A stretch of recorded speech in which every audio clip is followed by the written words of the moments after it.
I'm sure that, like me, you've seen lots of journals that are made using plant-based materials. So maybe it's plants and leaves that have been eco-printed onto paper, and they always look beautiful.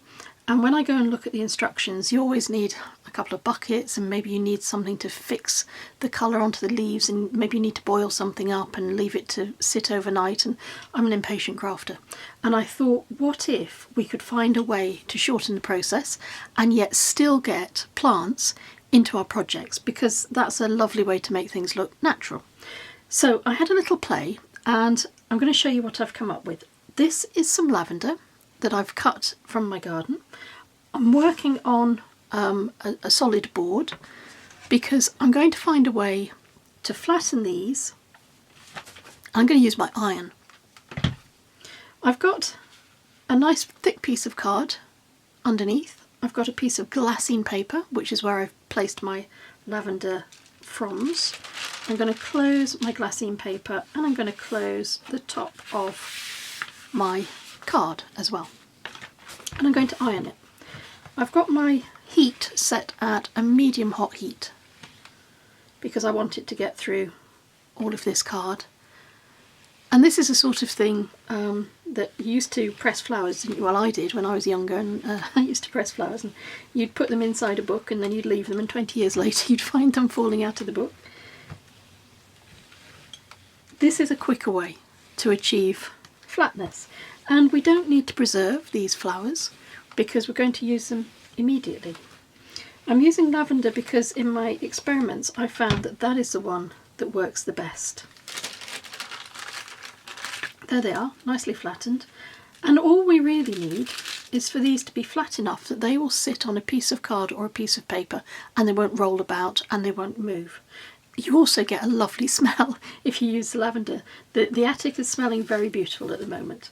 I'm going to place those to one side. They look a bit droopy like that, but I'll pop those to one side because the next thing I've found that works ever so well if you don't have lavender growing in your garden is to use wild grasses. So these are just some wild grasses that I picked from a verge near our house, and all I'm going to do is put them in our little envelope and squash them down again.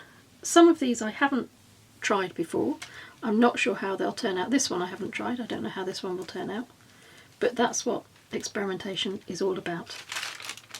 I don't know that I necessarily need the glassine either. It just feels a bit more crafty.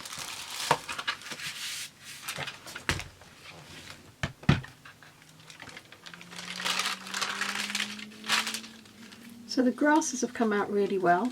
This is very flat. I think if that was on card, I think that would keep its position.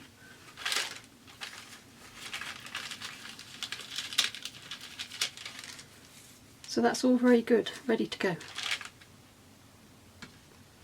So now I'm working on my craft mat. I've got my little plastic glove on because it will protect my hand against some of the dyes. I've got a piece of very thick paper. This is an A6 sheet, and it's 320 GSM, so you can tell that's quite a heavy weight of paper. It's a handmade paper. I'm using this because it's what I have in my stash, but if you had watercolour paper you could use that as well. I've positioned 3 of my squashed flat lavender pieces, and I've also given a wee shuggle to 2 of my Distress Oxide sprays, and I'm using pumice stone and vintage photo. I'm going to go in with the pumice stone first, and I'm just going to spray it as lightly as I can over these pieces.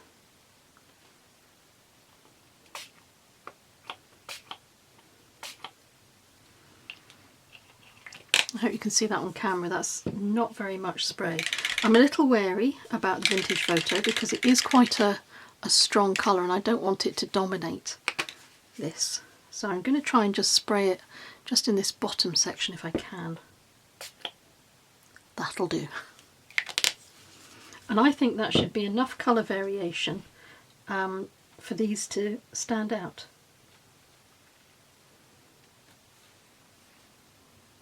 I think that works quite nicely. And this time I'm going to start with the ice spruce.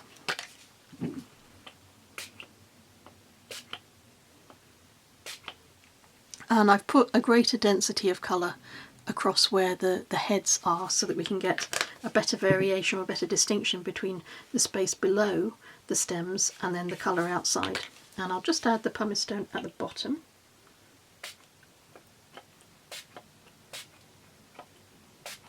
And a little at the top.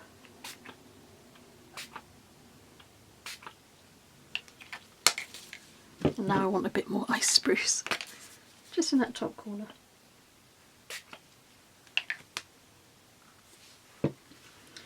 Okay, much better. I think that's really pretty. That's really nice. The lavender works very well, and these were buds of lavender. They hadn't opened out, so they're easier to squash flat with the iron, and then they give you this beautiful effect. I think that's really nice. I've got 2 pieces of watercolour card on my mat that I'm working on. This makes it much easier for cleaning up. And I've also cut 2 spare pieces of watercolour card. This is smooth card, just because that's the one that I prefer to use rather than the one with the mottled effect. The reason I've cut the 2 spare pieces is because we're going to get 2 cards extra from these. I'll show you what I mean. Let's start with this one here, and I'm using Distress Oxide spray. This is dried marigold. I'm going to combine that with some pumice stone.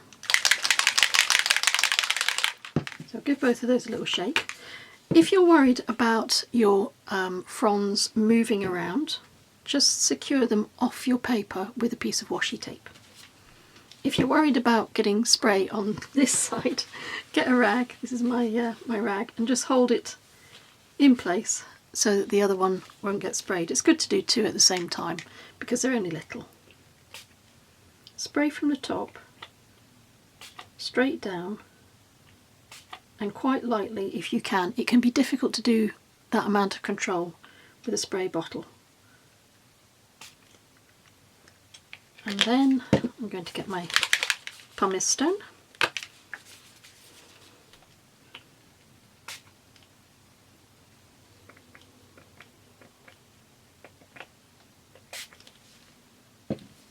Okay.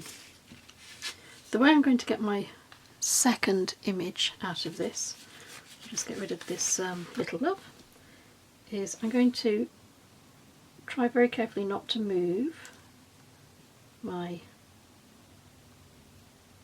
fronds. I'm going to put this upside down here, and then this one upside down here, and I'm going to use a piece of glassine paper just to protect everything. I'm going to bring back my iron. I'm going to squash those 2 bits of foliage onto my watercolour card. We just want to transfer the ink. When I take them away, I think that's really lovely. I think that's a really pretty image. This side I'm quite pleased with as well, because there's just enough of a hint there of leaves and foliage and grasses. I think that's quite attractive. So let's try the other one. These are my stems of lavender from my garden. I'm just going to wipe away that excess with my cloth. And this time I'm going to use shaded lilac, which I think is what you'd expect for lavender, and ice spruce. Nice colour combination. The lavender should be, I say should be, enough of a weight to stay down on its own without needing any washi tape to hold it down. You have to mist the paper enough with your sprays that you will actually get the impression of the stamps of the lavender coming through.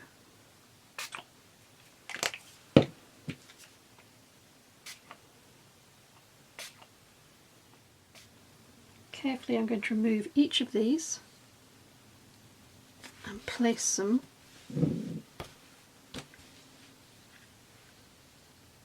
onto my card.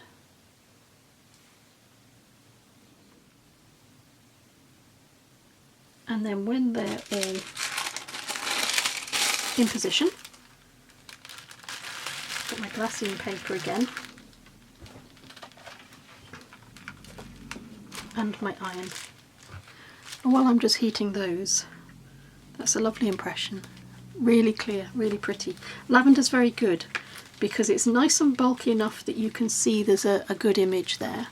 It's weighty enough that it will lie flat down on your card, and it smells nice when you heat it.